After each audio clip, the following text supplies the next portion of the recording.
Le dirigeant nord-coréen se rendra bientôt en Russie pour discuter de la vente d'armes à Moscou avec Vladimir Poutine. C'est ce qu'a rapporté hier le New York Times.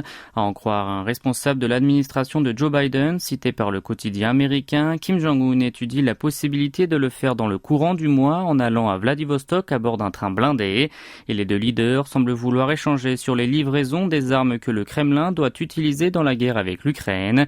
Sur la date de leur rencontre, le quotidien estime qu'elle aura lieu après le 9 septembre.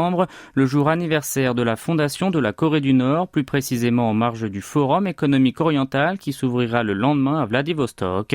À ce propos, la porte-parole du Conseil de sécurité nationale de la Maison-Blanche a affirmé à un correspondant de la KBS à Washington avoir obtenu l'information selon laquelle l'homme fort de Pyongyang souhaite poursuivre les négociations avec notamment un échange diplomatique au plus haut niveau.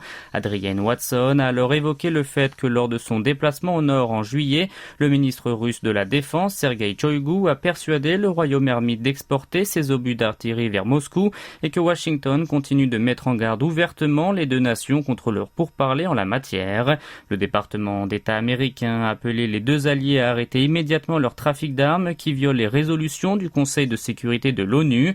Quant au ministère sud-coréen des Affaires étrangères, il a déclaré que la coopération militaire Pyongyang-Moscou, qui nuit à la paix et à la stabilité mondiale, ne devrait en aucun cas avoir lieu.